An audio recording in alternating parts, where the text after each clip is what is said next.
les réponses bibliques. C'est pour ça que ça va restaurer beaucoup de familles qu'on ratait. Une simple introduction pour notre émission. Pour recevoir ma question et ma réponse, les réponses bibliques. Les réponses bibliques. Vraiment, je bénis le Seigneur encore une fois dans la journée d'aujourd'hui. Ndenge ya pesi biso susu makasi pona koya ko répondre na mituna oyo tozali kozwa. À des fois, vous voyez que oui, il y a des moments où à des fois émission il allait ko respecter de semaine à semaine. Il allait dire ya mituna na bino. Ce qui mituna na bino ekoya et ko permettre biso cette émission et ça la vraiment fréquent même chaque 3 jours pour bana ko répondre. Là selon ma question au bino vous allez continuer de la biso ndé allez ko permettre biso pour nous ko répondre parce que cette émission vraiment que j'avais prié à Dieu pour que ça soit seulement une émission pour répondre aux questions des peuples de Dieu ou bien il y a des conyonso ou allez ko landa biso dans l'internet ou bien dans la télévision ou bien aussi peut-être dans un site où vous allez ko benga 3x w.tokemalongi.com. Donc cela veut dire que bien aimé, ce que continue na site oyo, vous avez la possibilité y a comme question na yo. Donc na c'est eza na formulaire moko eza na c'est, tu peux remplir seulement, tu peux donner ton nom ou tout comme aussi éco dans la anonyme, mais comment seulement tu as besoin que soit une nouvelle na bino bano tu zeli kolanda biso. Et je veux encourager biso makasi pona ko yebete ya solo émission oyo batu bazali kolanda yango. Nzambe apambola yo mutu o cliquer pona kolanda o ezali les réponses bibliques. Awa toza basé seulement sur des réponses qui est biblique selon votre question, donc répondre à moi toujours bibliquement. Que Dieu vous bénisse.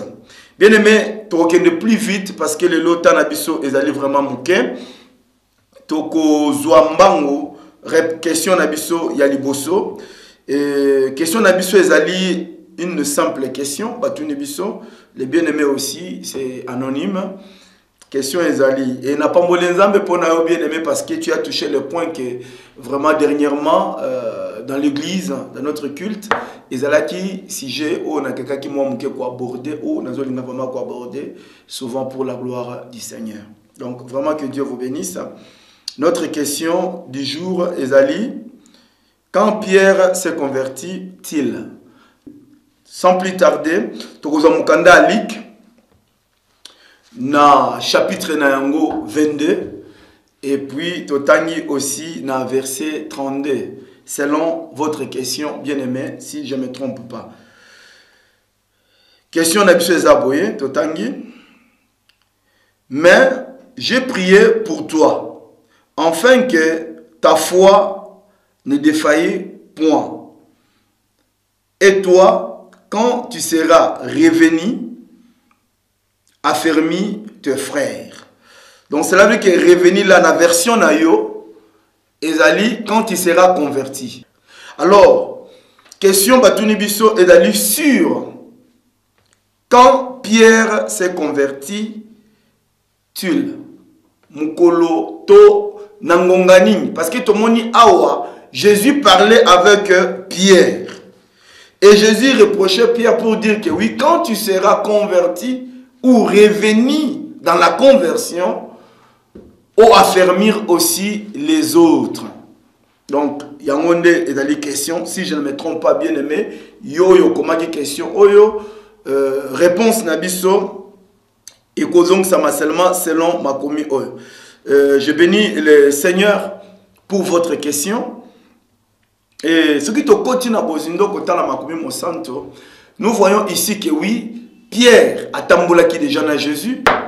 Pierre, il a vu beaucoup de choses. Mais comment ça fait-il, vraiment bien aimé, question nous est intéressant, le Lengenini, jusqu'à ce point, Pierre n'était pas encore converti. Nzambe. Bien-aimé dans le Seigneur, yo oyozali kolanda biso. Tokoti nakata makomi mosanto pona komona ete.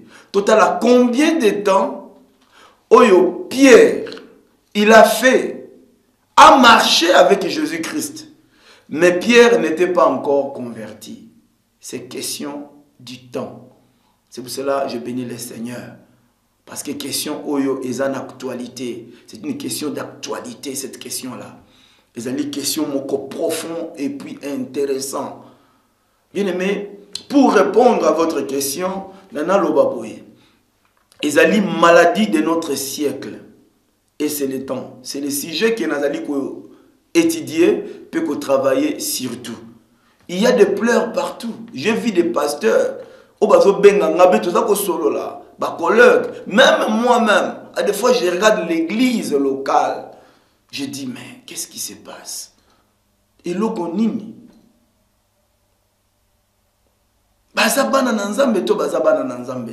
Bien aimé, yangoana. Et comme il y a un moment où on a coupé ça na bozindo pour na koloba ete, bien aimé, et sengeli bandimi, yokanga malam. Pour te permettre de comprendre yango malam. Ne konyonso to ko landa biso na lingala ayoka. Et comme ngonga oyo, o esengeli bandimi babongola motema. Bandimi, je parle bien. Bandimi babongola motema. Peut-être que paraître yo étrange. Et quoi paraître étrange? Oui, c'est la même question. Oyo, ozongi se libiso, to bazongi se biso na mukolo lelo. Eza likambo moko oyo Yesu alobaki. Pierre, adalaki déjà mondimi na Yesu Kristo. Andimaki Yesu Kristo, atambulaki na Yesu. Totokele na bozindo bien-aimé. Si nous regardons bien, quand même, des décisions que Pierre allegaki na kozwa ndeko na ngai.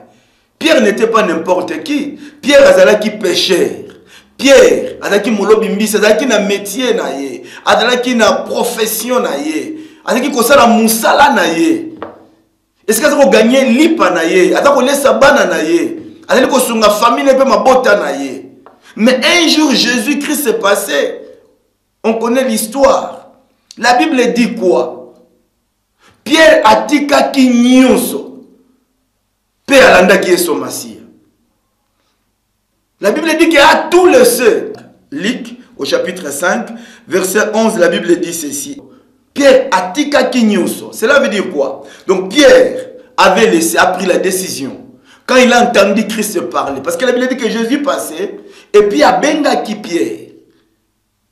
Peut-être asalaye molobi ya mbisi. C'était rencontre. Ezaki kokutanana. Pierre na Yesu Christo. Donc on a tout zongi lelo pour nous parler aussi sur la conversion.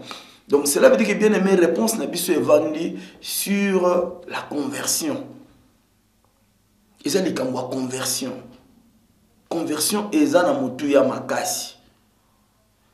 Alors kokutana ya Yesu na Pierre, qu'est-ce qui s'est passé? Pierre ayambaki Yesu. Andimela ki Yesu. Alanda ki Yesu. Azwa ki décision kotika bateau na ye. Azwa ki décision kotika ba filet na ye. Azwa ki décision kotika musala na ye. Et si ka gagna kalipa na ye, alanda ki Yesu. Est-ce que tu es capable de le faire aujourd'hui? Andimaki alanda ki Yesu.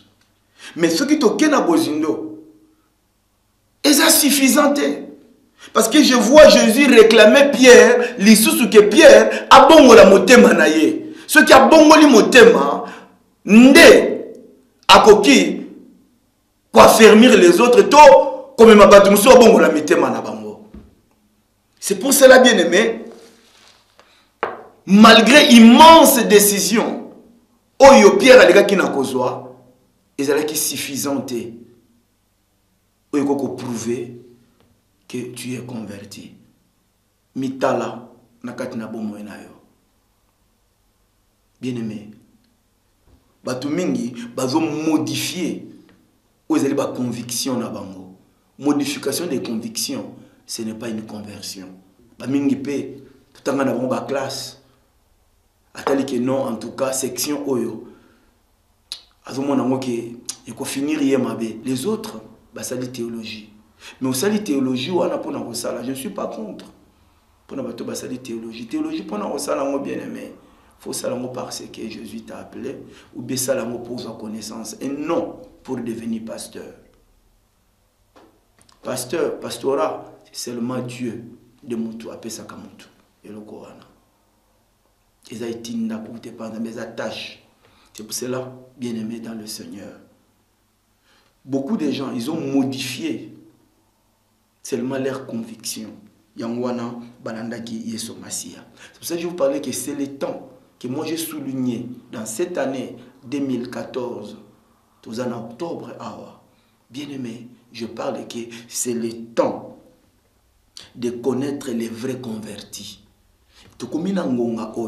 Les vrais pasteurs, je parle, des vrais bergers que je parle. Yo ozomo na difficulté kat na lingomba na yo et komi ngonga oyo esengeli oye baba vrai converti esengeli batu mingi oyo badali bandimi na Yesu Kristo babongola mitema na bango. C'est là où signe ya munene oko comprendre que oui c'est l'église. Tu peux avoir 5000 membres. Tu peux avoir, je ne sais pas si c'est combien, mais bien aimé, combien sont convertis? Combien sont les disciples de Jésus-Christ? Et c'est ce qui passe nous maintenant. Alors, frère et soeur en Christ, Mitala, est-ce que tu es converti? Peut-être tu n'es pas encore converti. Tu as accepté Jésus, oui, je ne refuse pas, mais tu n'es pas converti. C'est le temps de se convertir. C'est très important. La décision de livre de Osée, au chapitre 7, verset 16. La Bible dit ceci. Osée, le binabiso boyeke, oui, ce n'est pas vers les très hauts. Badako zonge la nzambete. Bazo zonge pas na nzambete. Mais bazo la ndeloko moko, il y a un intérêt dedans. Peut-être au sali théologie, c'est pour peut-être gagner ta vie. Mais tika, si ça comme na nzambe. Bien aimé, Pierre, il a suivi Jésus. Mais alandaki Yesu n'a pas intérêt. Alandaki Yesu alaki na nzoto. Pierre a vu des miracles. Pierre a marché sur les eaux. Pierre a fait même des miracles. Ça veut dire que na côté na profondeur pour na kolobete oui, il y a même des frères que nous voyons sur les télévisions qui font des miracles, des apôtres, des bishops, des gens qui font tomber les gens. Mais il y a une point d'interrogation. Que oui, peut-être aussi, ils ne sont pas convertis. Pourquoi? Parce qu'il y a des signes qui montrent réellement celui qui est converti. Et ça n'a pas de signe. Parce que Batomingi, ils ont modifié leur opinion.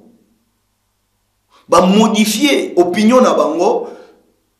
Alors, ce n'était pas question de modifier l'opinion. C'est question de disposition intérieure. Et c'est l'ikambo yakatia motema disposition na yo. C'est cette disposition qui prouve réellement qui est converti. Mosé na nzambe fungola miso.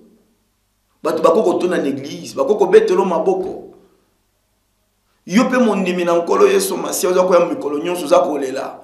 Kolobete ngama kamboda ko simbate. Est-ce que tu es vraiment converti? Bien aimé, ezo senga lelo to bongo la mitema na biso ya solo. Na ibeto yamba Yesu Masia lokola mo bikisi na yo. Maintenant no bongo li motema te. Na kolakisa yo eloko moko. Tozo na mukanda Matthieu 19 au chapitre 19 au verset 16. On va lire et puis moko na moko ako lekana kokota na bozindo nango. Alors, verset 16 est le Bible. Et voici un homme s'approcha et dit à Jésus, « Maître, que dois-je faire de bon pour avoir la vie éternelle ?» Et il lui répondit, « Pourquoi m'interroges-tu sur ce qui est bon? Un seul est le bon. Si tu veux entrer dans la vie, observe le commandement. » Et puis, il y a qui est, « Lesquels, lui dit-il. » Et Jésus répondit, « Tu ne tueras point, tu ne commettras point d'adultère, tu ne déroberas point, tu ne diras point de faux témoignages, honore ton père et ta mère, et tu aimeras ton prochain comme toi-même. Le jeune homme lui dit, j'observe toutes ces choses. Que me manque-t-il encore? Nini ezali kozanga ngai lisusu. Alléluia. Bien-aimé, ces jeunes hommes, c'est l'illustration de notre temps. Ezali lisolo ya tangu na biso. Ozali ko vivre na kati na lingomba. Bien-aimé, nzambe lelo akoti na ndako na yo ayepo na kosunga to kotalisa yo. Lelo eza molimo mosanto muta permettre yo au cliquer sur Malongi, to au côté sur ce site internet ou bien à YouTube, place de l'école Nabiso pour te comprendre, bien-aimé. Bien-aimé, ces jeunes hommes, je ne parle pas de la richesse, mais il faut comprendre, je parle sur la conversion. Tout le monde a vraie conversion. Quand est-ce que Pierre était converti? Tout le monde est fort, nous surtout Pierre à Salaki. Mais nous voyons aussi ces jeunes hommes, ils faisaient la même chose. Avec qu'ils ont moins ça moutouté. Azalaki kokosa mutute alinga ki baninga na ye lokola milinga ka ye moko akosa kate afinga kate. Ça c'est l'image de beaucoup des hommes de Dieu, de beaucoup de serviteurs, de servantes de Dieu, de beaucoup de chrétiens. Et c'est l'image à l'église de notre temps. Ça c'est l'image de l'église de notre temps. Nakosa kate na iba kate na finga kate. Les marana moi ça mutute na pesa ka dim na ngai na pesa ko fronde na ngai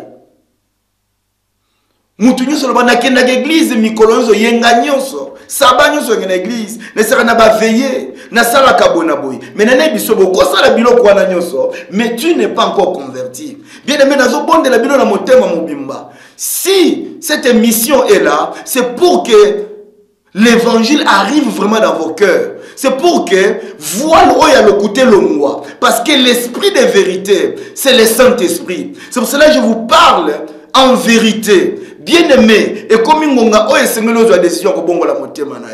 c'est le temps vraiment de changer. Tu veux voir les signes naturels, les miracles de Dieu. Ou bien des guérisons. Ou bien ce que tu attends dans ta vie. Mais la première chose que Dieu veut dans notre vie, l'amour de Dieu manifesté à travers Jésus-Christ, premièrement, c'est pour nous sauver. Les salis, ça vient seulement dans la conversion. Conversion, c'est la décision personnelle qui vient intérieurement de ton cœur. L'acceptation de Jésus, bien aimé, ce n'est pas la conversion. Parce que les démons acceptent que Yesu aza mwana na Nzambe. Bako kipe ko yamba Yesu. Bako kipe ko lobe que Yesu vraiment yaka na vie na ngai. Mais question ezali boye. Jusqu'où tu peux aller avec cette Jésus? Jusqu'où okene na Yesu wana? Nini yoko sala pona Yesu wana? C'est ça ce qui prouve que réellement tu es converti.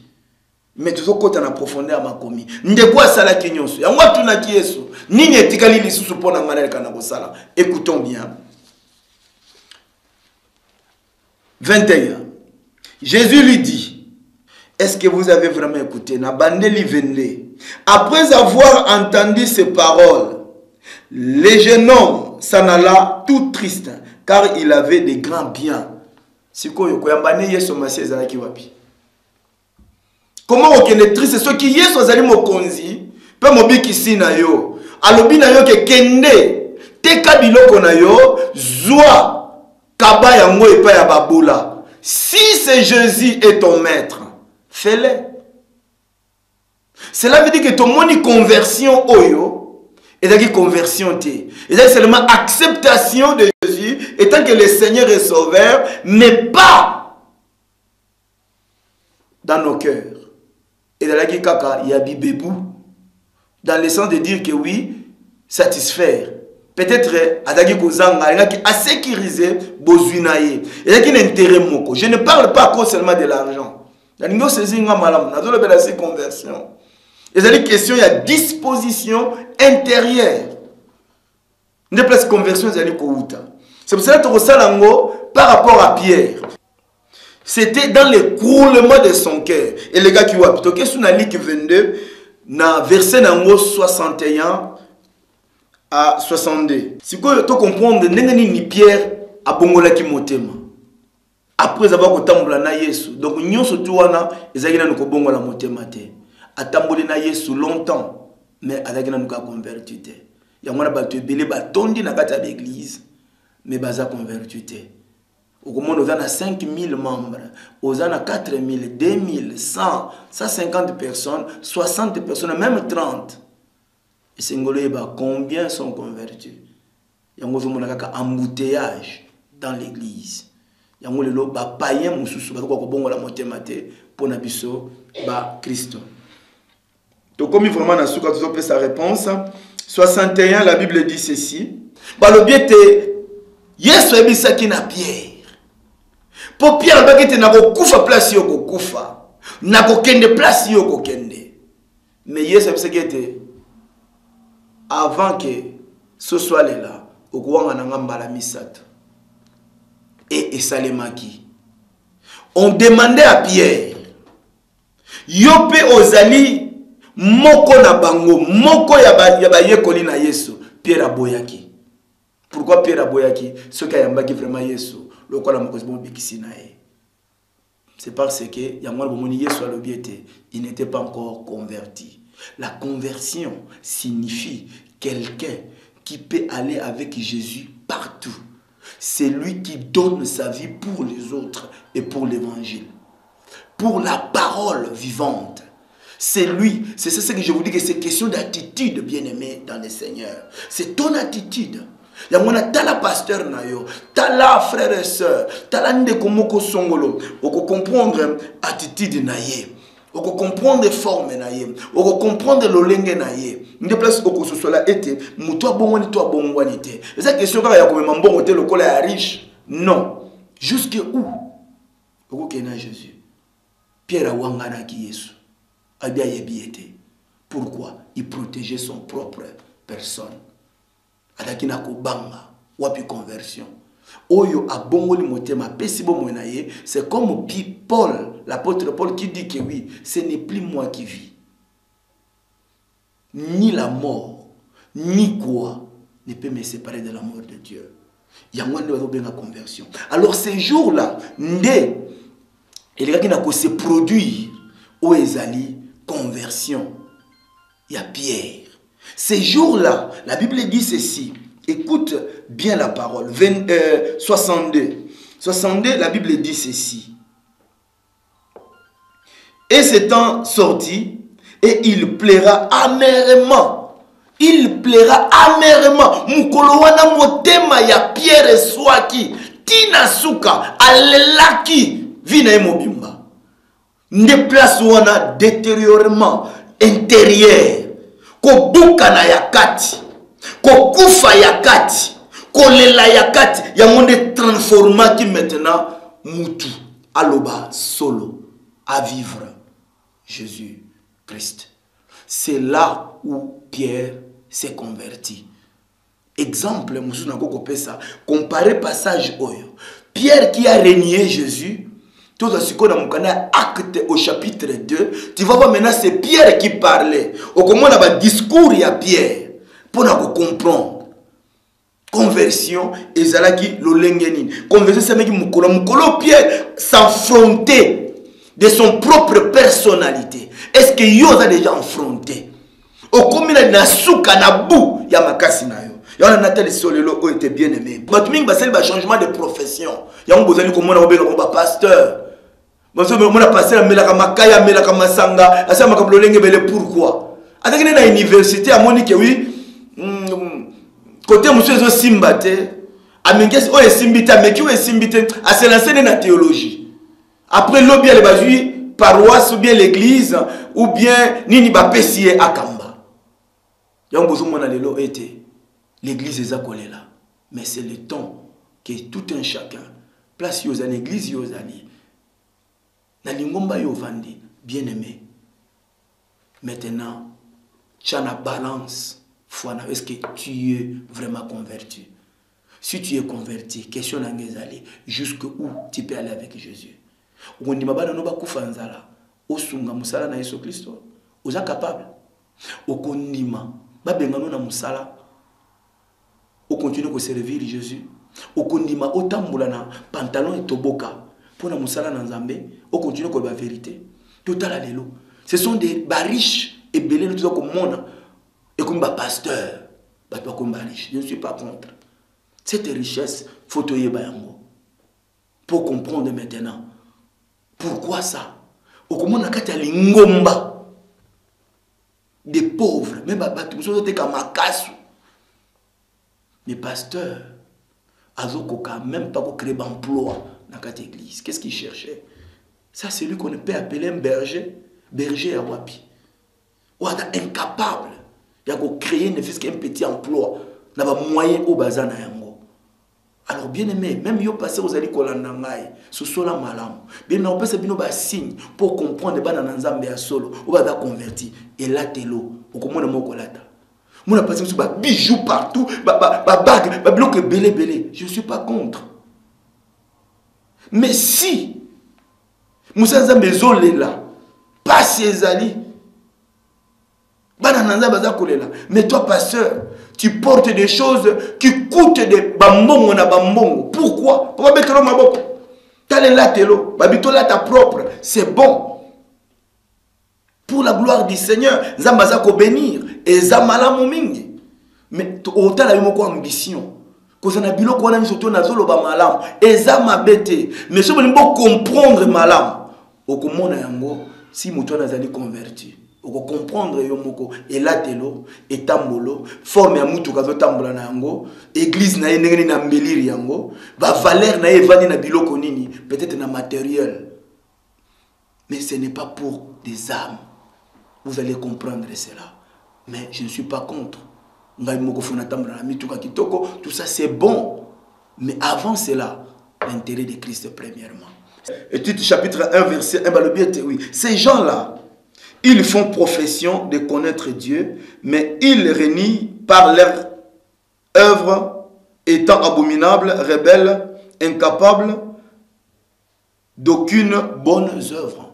Ils font profession de connaître Dieu. C'est pour cela Pierre, avant d'aller aussi dans les autres, avec Nakobanga.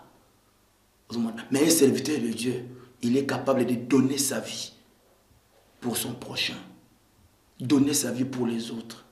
Donner sa vie pour que l'église fonctionne, pour que les pauvres qui sont dans l'église s'en sortir. Que Dieu vous bénisse. Conversion à Pierre, et qui tangu liloba oyo. Et comment tangu qui affronté nakobanga nae de Pierre. Ayo comprendre que oui, vraiment, Christ est tout. Ndi abongola ki motema nae. Bien aimé, bongola motema. Na communauté. Que Dieu vous bénisse. Prochainement, comme la biso, ceux qui osent aller au comment, ceux qui peuvent commenter, on a l'équipe na kocha na suka, on est compliqué yo. En tout cas, comme la biso, Nzambe apambola bino na komone so Kristo. Amen.